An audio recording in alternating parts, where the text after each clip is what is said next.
आ रही है कि उमेश पाल हत्याकांड में आरोपी गुड्डू मुस्लिम की लोकेशन चेन्नई में अब मिली है, जबकि शूटर साबिर की लोकेशन कौशाम्बी बताई गई। लेकिन दावा है कि गुड्डू मुस्लिम पुलिस से बचने के लिए बार बार अपनी लोकेशन बदल रहा है, जिसकी लास्ट लोकेशन यूपी एसटीएफ को चेन्नई में मिली और मुन्ना कव्वाली के घर में पना ली, जबकि शूटर साबिर की लोकेशन यूपी के कौशाम्बी में ट्रेस हुई। दावा है कि वो पुलिस से बचने के लिए कुछ चुनिंदा लोगों के संपर्क में है। वहीं उमेश पाल हत्याकांड में अतीक अहमद के बहनोई अखलाक पर बड़ा पर्दाफाश हुआ है। पुलिस सूत्रों के मुताबिक उमेश पाल की हत्या के बाद अखलाक ने गुड्डू मुस्लिम को 50,000 और असद को 1.5 लाख रुपए दिए थे। दावा है कि उमेश पाल हत्याकांड के बाद फरार गुड्डू मुस्लिम 5 मार्च को अखलाक के मेरठ वाले घर पहुंचा था और यहीं अखलाक ने गुड्डू मुस्लिम को पैसे दिए, जबकि दिल्ली से गिरफ्तार हुए एक तस्कर की मदद से अखलाक ने असद को 1.5 लाख रुपए भिजवाए। अतीक के रिश्तेदार अखलाक को पुलिस शूटरों की मदद के आरोप में पहले ही गिरफ्तार कर चुकी है, जिसे नैनी जेल में रखा गया। उधर उमेश पाल हत्याकांड में फरार अतीक की पत्नी शाइस्ता परवीन को पुलिस ने माफिया घोषित कर दिया। पुलिस ने अपनी एफआईआर में शाइस्ता परवीन को माफिया अपराधी लिखा है और इस एफआईआर में पुलिस ने लिखा है कि शाइस्ता अपने साथ कई शूटर भी रखती है। पुलिस ने उमेश पाल शूटआउट केस में आरोपी और 5 लाख रुपए के इनामी साबिर को शाइस्ता का शूटर बताया है। प्रयागराज के धुमनगंज थाने के प्रभारी ने 2 मई को एक एफआईआर लिखी थी, जिसमें लिखा गया कि अतीक के जनाजे में शामिल होने के लिए शाइस्ता अपने बेटे असद के एक साथी आतिन जफर के घर रुकी थी। 2 मई को पुलिस ने आतिन जफर को गिरफ्तार किया और एफआईआर लिखी, जिसमें शाइस्ता को माफिया बताया गया। उधर अतीक अहमद की संपत्ति पर बड़ा पर्दाफाश हुआ है। सूत्रों के मुताबिक अतीक अहमद की 3,000 करोड़ की संपत्ति में से 70% संपत्ति उसके गैंग के सदस्यों के नाम पर है, जिसकी जांच के लिए यूपी सरकार ने स्पेशल टीम गठित कर रिपोर्ट तैयार करने को कहा है और इस रिपोर्ट के आधार पर ही जांच एजेंसियां अतीक से जुड़ी संपत्तियों को जब्त करेगी। बताया जा रहा है कि अतीक ने जांच से बचने के लिए संपत्ति गैंग से जुड़े लोगों के नाम पर खरीदी। सूत्रों के मुताबिक इसमें कई संपत्ति नेताओं, डॉक्टर, वकील, होटल कारोबारी और ठेकेदारों के नाम पर दर्ज है। दावा है कि कई नेताओं के पैसों को भी अतीक ने अपने काले कारोबार में लगाया। उधर उमेश पाल हत्याकांड में अब अतीक के बेटे अली पर शिकंजा बढ़ता जा रहा है। सूत्रों के हवाले से खबर है कि एसआईटी अतीक अहमद के बेटे अली को रिमांड पर ले सकती है।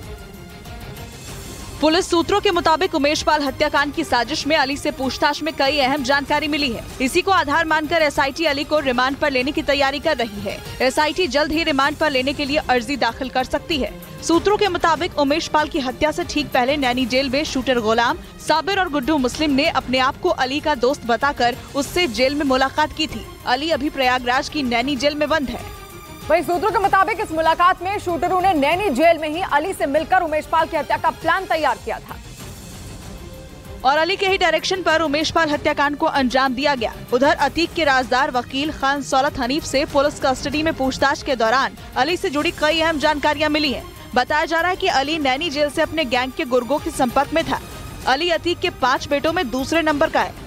और उधर उमेश पाल शूटआउट केस में अतीक के बेटे असद के ड्राइवर अरबाज और शूटर विजय चौधरी उर्फ उस्मान की मुठभेड़ की जांच के लिए न्यायिक आयोग गठित कर दी गई है, जो मुठभेड़ वाली जगह पर पहुंचकर मुआयना और एनकाउंटर से जुड़े तथ्यों की जांच करेंगे। जांच के लिए बनाई गई न्यायिक आयोग की टीम में हाई कोर्ट के रिटायर्ड जज राजीव लोचन मेहरोत्रा और रिटायर्ड डीजी विजय कुमार गुप्ता हैं।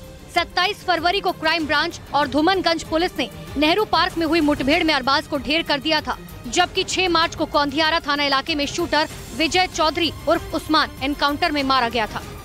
वहीं माफिया सरगना मुख्तार अंसारी पर पुलिस ने शिकंजा कसना शुरू कर दिया है। यूपी पुलिस पंजाब में गिरफ्तार किए गए उसके बेहद करीबी जुगनू वालिया से अब पूछताछ करेगी और जुगनू वालिया से पूछताछ करने के लिए यूपी पुलिस पंजाब जाएगी। यूपी पुलिस कोर्ट में वारंट दाखिल कर जुगनू वालिया को पंजाब से लखनऊ लाने के लिए इजाजत मांग सकती है, क्योंकि जुगनू वालिया मुख्तार अंसारी का बड़ा राजदार था। उस पर मुख्तार अंसारी के पैसों को ब्याज पर देने के साथ ही उसके गैंग की मदद करने का भी आरोप है। उधर जुगनू वालिया पर यूपी पुलिस ने 1 लाख रुपए का इनाम घोषित किया था और यूपी पुलिस जुगनू वालिया की काफी दिनों से तलाश कर रही थी, क्योंकि लखनऊ के आलमबाग में चिक चिक रेस्टोरेंट के मालिक जसविंदर सिंह उर्फ रूमी की हत्या के बाद से ही जुगनू की तलाश यूपी पुलिस कर रही थी। साथ ही जुगनू पर एक और कारोबारी को भी धमकाने का आरोप था। इसके साथ ही जुगनू पर लखनऊ के आलमबाग, हजरतगंज और मानक नगर थाने में हत्या समेत 23 मामले दर्ज हैं। उधर मुख्तार अंसारी गैंग के शूटर अनुज कनौजिया की पत्नी और बहनोई पर गैंगस्टर एक्ट के तहत मुकदमा दर्ज किया गया और 1 लाख का इनाम। अनुज कनौजिया काफी वक्त से फरार भी है, जिसके बाद से उसकी पत्नी रीना राय ने गैंग की कमान संभाल ली। बताया गया कि वो अपने जीजा की मदद से गैंग चला रही थी और लगातार लोगों को धमकाने और उनसे रंगदारी मांगने का काम कर रही थी। साथ ही उस पर अपने फरार पति को पैसा और सुविधाएं देने का आरोप है। रंगदारी के मामले में और फर्जीवाड़े के मामले में उसी के ऊपर गैंगस्टर एक्ट का मुकदमा पंजीकृत हुआ है। पुलिस ने अनुज की पत्नी रीना और जीजा शिवरतन पर रंगदारी मांगने के एक मामले में जांच शुरू की थी, जिसके बाद दोनों आरोपियों को झारखंड से गिरफ्तार किया गया। दोनों मऊ जेल में बंद हैं। उधर मुख्तार अंसारी की बहू निखत अंसारी की मदद करने वाले चित्रकूट जेल के जेल अधीक्षक और जेलर के खिलाफ चार्जशीट दाखिल कर दी गई है, जिस पर मंगलवार को लखनऊ की एंटी करप्शन कोर्ट सुनवाई करेगी। 850 पेज की चार्जशीट में ओआरपी जेल अधीक्षक अशोक कुमार सागर और जेलर संतोष कुमार पर निखत अंसारी को जेल में उसके पति से गैर कानूनी तरीके से मिलवाने का आरोप है। साथ ही आरोपी के सरकारी आवास पर 4 लाख रुपए मिलने का भी जिक्र किया गया है। जांच में ये भी पता चला कि इसी दौरान आरोपी जेल अधीक्षक ने नया घर और नई कार भी ली। उधर खुफिया एजेंसियों ने जम्मू कश्मीर को लेकर बड़ा अलर्ट जारी कर दिया। बताया गया कि लश्कर और जैश के आतंकी एनआईए दफ्तर और कश्मीर पुलिस के जवानों के घर बड़े हमले की योजना बना रहे हैं, जिसके बाद बड़ी संख्या में सुरक्षा बल के जवानों को राजौरी के कांडी इलाके में तैनात किया गया। सेना के जवानों के रडार पर आतंकियों के मददगार थे और इसी वजह से उन्होंने हर संदिग्ध की तलाशी ली। स्थानीय लोगों की कितनी भी मदद मिल जाए, लेकिन अब इन आतंकियों का सफाया करना ही है। ऑपरेशन त्रिनेत्र के चौथे दिन भी सुरक्षा बलों का सर्च ऑपरेशन जारी रहा। सेना स्थानीय लोगों के सामान के साथ साथ उनके आईडी कार्ड्स की जांच करती दिखाई दी। उधर खुफिया सूत्रों ने दावा किया कि श्रीनगर में G20 की बैठक से पहले पाकिस्तान कश्मीर में एक बड़े आतंकी हमले की साजिश रच रहा है, जिसकी जिम्मेदारी उसने कश्मीर जाबाज फोर्स नाम के एक आतंकी संगठन को सौंपी है। और खबर के मुताबिक श्रीनगर में होने वाली G20 की बैठक से पाकिस्तान बुरी तरह बौखलाया हुआ है, क्योंकि ऐसा होने से पूरी दुनिया के सामने कश्मीर का रोना रोने वाले पाकिस्तान की बोलती बंद हो जाएगी, क्योंकि दुनिया के 20 बड़े देश श्रीनगर में बैठकर कश्मीर पर पाकिस्तान के फैलाए झूठ पर प्रहार करेंगे। और यही वजह है कि 22 से 25 मई तक श्रीनगर में होने वाली G20 के टूरिज्म वर्किंग ग्रुप की बैठक से पहले पाकिस्तान ने आतंकी हमला कराने के ऑर्डर दिए हैं और ये काम उसने नए आतंकी संगठन जाबाज फोर्स को सौंपा है। और खुफिया सूत्रों का दावा है कि इस बार पाकिस्तान के टारगेट पर श्रीनगर है, क्योंकि वहां 22 से 25 मई तक G20 देशों की बैठक होने वाली है, जिससे पाकिस्तान बुरी तरह तिलमिलाया हुआ है और इसी वजह से वो लगातार कश्मीर का माहौल बिगाड़ने में जुटा है, क्योंकि कश्मीर में धारा 370 हटाए जाने के बाद आतंकियों को बड़ा नुकसान पहुंचा है। और इसलिए पाकिस्तान ने G20 की बैठक से ठीक पहले कश्मीर को एक बार फिर दहलाने की योजना बना रखी है। खुफिया सूत्रों के मुताबिक नए आतंकी संगठन कश्मीर जाबाज फोर्स ने POK में ट्रेनिंग भी ली है, ताकि कश्मीर में बड़ी घटना को अंजाम दे सके। लेकिन जिस तरह से जम्मू कश्मीर के राजौरी, बारामूला और पुलवामा में आतंकियों पर कार्रवाई की गई, उससे पाकिस्तान को भी पता चल गया है कि वो इस तरह की हरकतें करके श्रीनगर में होने वाली बैठक पर असर नहीं डाल सकता। लेकिन इसके बाद भी वो बाज नहीं आ रहा है। इधर जम्मू कश्मीर के पुंछ में आतंकियों की मदद करने वाले आरोपियों के घर से हथियार और कैश बरामद हुए। पुंछ में 20 अप्रैल को सेना के एक ट्रक पर हुए आतंकी हमले में 5 जवान शहीद हो गए थे और हमले को अंजाम देने वाले आतंकियों की मदद करने के आरोप में पुंछ से निसार और उसके भाई को गिरफ्तार किया गया था। अब इन आरोपियों के घर से सर्च ऑपरेशन के दौरान कई हथियार और कैश मिले। खुफिया सूत्रों के मुताबिक इन दोनों आरोपियों ने बताया कि उनके घर पर ही आतंकियों ने हथियार और कैश छिपाए थे, जिसके बाद सुरक्षा बल ने पुंछ के मेंढर इलाके में दोनों आरोपियों के घर पर सर्च ऑपरेशन चलाया, जहां सुरक्षा बल ने AK-47 समेत कई और हथियार बरामद किए। इसके साथ ही सुरक्षा बल को 19,000 रुपए भी मिले। खुफिया सूत्रों के मुताबिक पकड़े गए निसार और उसके भाई मुश्ताक ने पाकिस्तान के आतंकियों को 2 महीने तक अपने घर में पनाह दी और ड्रोन से गिराए गए हथियारों को आतंकियों तक पहुंचाया। वहीं निसार आतंकी संगठन लश्कर से भी जुड़ा था। और जम्मू कश्मीर के आतंकियों पर बड़ा पर्दाफाश हुआ है। आतंकी सुरक्षा बल से छिपने के लिए जंगलों में बने कच्चे घरों का इस्तेमाल कर रहे हैं,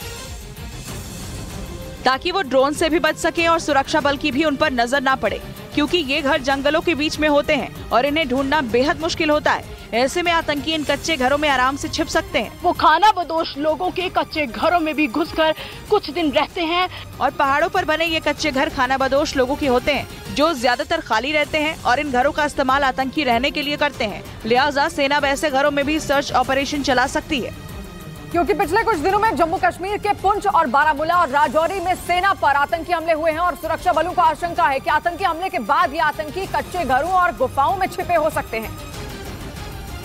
ऐसे में सेना ने भी अब एक खास रणनीति तैयार कर ली है और आने वाले कुछ दिनों में आतंकियों के खिलाफ बड़े अभियान को अंजाम दिया जा सकता है। आतंकियों की तलाश के लिए भारतीय सेना राजौरी, पुंछ और कांडी के जंगली इलाकों में ड्रोन के जरिए मैपिंग कर रही है। इससे ये पता चल सकेगा कि आतंकी किन कच्चे घरों और गुफाओं में छिपे हैं। और जम्मू कश्मीर के राजौरी में ऑपरेशन त्रिनेत्र चलाकर एक आतंकी को ढेर कर दिया गया, जबकि एक आतंकी जख्मी है। सुरक्षा बल के मुताबिक उन्हें इस बात की जानकारी मिली कि 20 अप्रैल को पुंछ में हमले को अंजाम देने वाले आतंकी राजौरी के एक जंगल में छिपे हैं, जिसके बाद वहां ऑपरेशन त्रिनेत्र लॉन्च कर दिया गया और बड़ी संख्या में सुरक्षा बल के जवान राजौरी के कांडी इलाके में तैनात किए गए। इसके बाद उन्होंने पहाड़ी के ऊपर जंगलों के बीच छिपे आतंकियों की घेराबंदी शुरू कर दी और 4 किलोमीटर की दूरी पर बकोरी में एसओजी ने इलाके को घेर लिया और एक आतंकी को मार गिराया गया, जबकि एक आतंकी जख्मी बताया जा रहा है। सूत्रों के मुताबिक घायल आतंकी जंगल में छिपा है और उस आतंकी का पता लगाने के लिए ऑपरेशन त्रिनेत्र के तीसरे दिन भी सुरक्षा बल ने सर्च ऑपरेशन चलाया और सूत्रों के मुताबिक जंगल में छिपे घायल आतंकी की मदद उसके साथी भी कर रहे थे। और यही वजह है कि जख्मी आतंकी को ढूंढने में मुश्किलों का सामना करना पड़ रहा है। वहीं राजौरी के जिस जंगल में आतंकी छिपा है वह मौसम भी खराब है।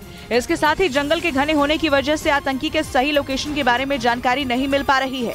20 अप्रैल को सेना के एक ट्रक पर पुंछ में हमला किया गया था, जिसमें 5 जवान शहीद हो गए थे।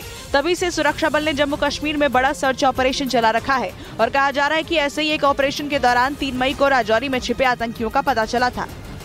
उधर पीएफआई मामले में एटीएस ने कई जगह छापेमारी की, जिसमें यूपी से 70 लोगों को हिरासत में लिया गया, जिसके खिलाफ आतंक निरोधी दस्ते यानी एटीएस ने कार्रवाई की। दरअसल एटीएस को जानकारी मिली थी कि पीएफआई के सदस्य अभी भी एक्टिव हैं, जिसके बाद एटीएस ने पूरे प्रदेश में एक दिन का विशेष अभियान चलाया। मुहिम के तहत छापेमारी में 70 लोगों को पकड़ा गया, जिनसे पूछताछ की गई। पीएफआई पर बैन लगने के बाद से ही उससे जुड़े लोग जांच एजेंसियों की रडार पर हैं।